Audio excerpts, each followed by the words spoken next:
Central Florida is known for its theme parks and crowded attractions, but not far from Orlando, there's a completely different side of the state. Hidden beneath a canopy of cypress trees and palms, the interconnected spring-fed waterways flowing from Rock Springs and Wekiva Springs offer a quiet escape into one of Florida's most beautiful natural environments.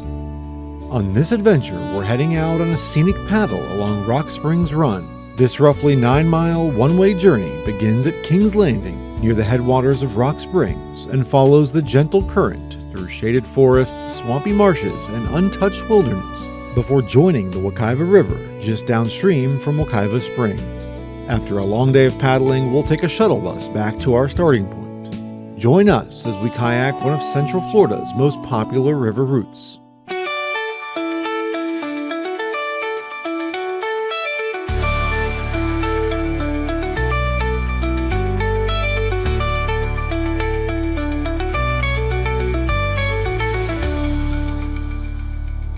Located just north of the city of Apopka, Florida, are two adjacent conservation areas, Wekiva Springs State Park and Rock Springs Run State Reserve, which are separated by the run itself.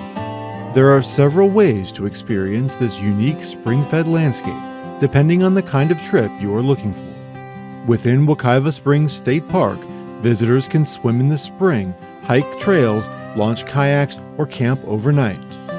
Farther downstream along the Wekiva River is Wekiva Island, a privately operated waterfront area offering a more casual gathering spot with cabana rentals and kayak rentals.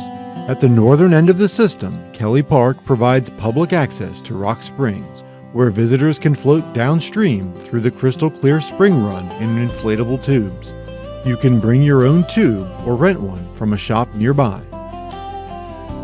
About 1.5 miles downstream from this headwaters is Kings Landing, a privately operated launch point that serves as the starting location for kayaking Rock Springs Run. Reservations for Kings Landing are required for the shuttle run and strongly recommended for rentals, especially on weekends. We decided to bring our own kayak for this trip, and we chose the shuttle run so we could spend the whole day floating with the current and not worrying about paddling back upstream. Before we headed out, staff gave a quick overview of the route, pickup location, and the final shuttle departure time. Shortly after leaving Kings Landing, the sounds of nearby roads faded away, replaced by little more than moving water, rustling trees, and the occasional bird overhead. After following a short canal, we reached Rock Springs Run itself. This section of the run is narrow and winding, with crystal clear spring water flowing beneath a canopy of overhanging trees. The water is shallow enough to reveal fish, aquatic plants, and the sandy bottom below, while the gentle current does much of the work, making this one of the most relaxing stretches of the journey. If you have time, you have the option of turning upstream toward Emerald Cut, one of the most scenic sections of the run. It's well worth exploring if you have the time, but it can become crowded. To comfortably make the afternoon shuttle, you'll want to begin heading downstream by about 10:30 a.m. As the river widens farther downstream, the scenery begins to shift, and the current slows. The narrow, tree-lined channel gives way to more open water, where lily pads and other aquatic plants become much more common.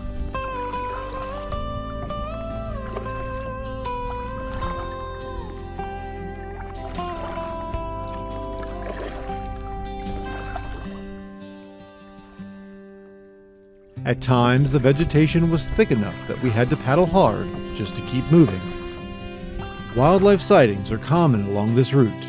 Turtles line fallen logs, wading birds move through the shallows, and alligators can often be spotted resting quietly along the shoreline or drifting motionless near the banks.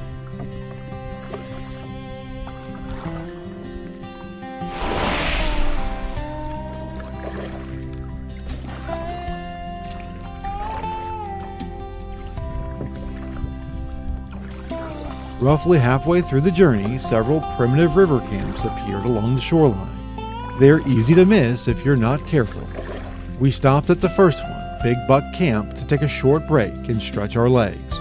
This one seemed to have the best area to come ashore out of all 3 camps, with a short canal branching off from the main stream and a shallow landing area to disembark. The camp itself was simple, with a small clearing, picnic tables, and space for tents tucked beneath the trees. After a short stop for lunch, we loaded back into the kayak and continued downstream toward the pickup point. To ensure you reach the return shuttle on time, it is recommended that you pass Big Buck Camp by about 1 p.m.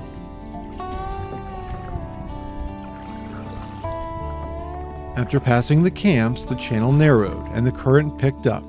By this point in the journey, we were starting to feel fatigued, so the stronger current was a welcome rest from constant paddling. In this stretch, the water was still clear, but it took on a slightly brown tint from tannins and other organic material building up in the water. We passed over the occasional fallen tree resting beneath us in the shallow stream, while beds of eelgrass gently waved with the current. Here, the trees grew densely along the water, providing a shaded reprieve from the hot Florida sun.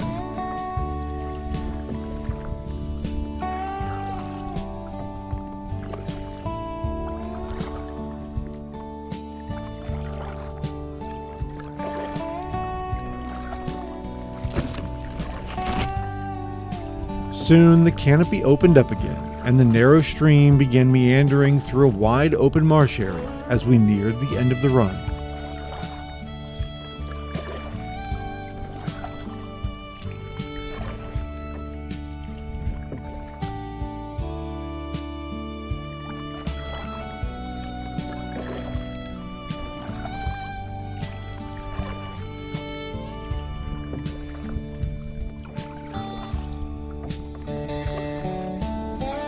About 8 miles downstream from the starting point, Rock Springs Run flows into the larger Wekiva River. We had time to spare, so we paddled upstream toward the springs about a half-mile away. We paddled to the kayak launching point, but vessels are not allowed past this point to Wekiva Springs itself.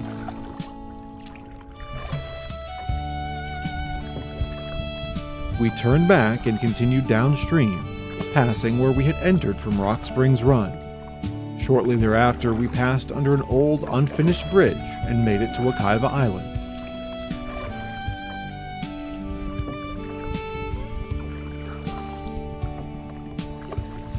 Turning off to a side channel, we approached the pickup spot, where signs and staff direct paddlers to the designated exit area. Once out of the water, our kayak was loaded onto a trailer, while passengers boarded the shuttle bus for the ride back to King's Landing. After spending hours drifting down quiet streams through untouched forests, the shift back to civilization felt surprisingly sudden. Thanks for joining us on this episode of The Adventures of Liz and Joe. Don't forget to like, subscribe, and join us next time as we continue exploring beautiful places around Florida and beyond. We'll be visiting more of Florida's incredible natural springs in future episodes, so be sure to check back for the rest of the series.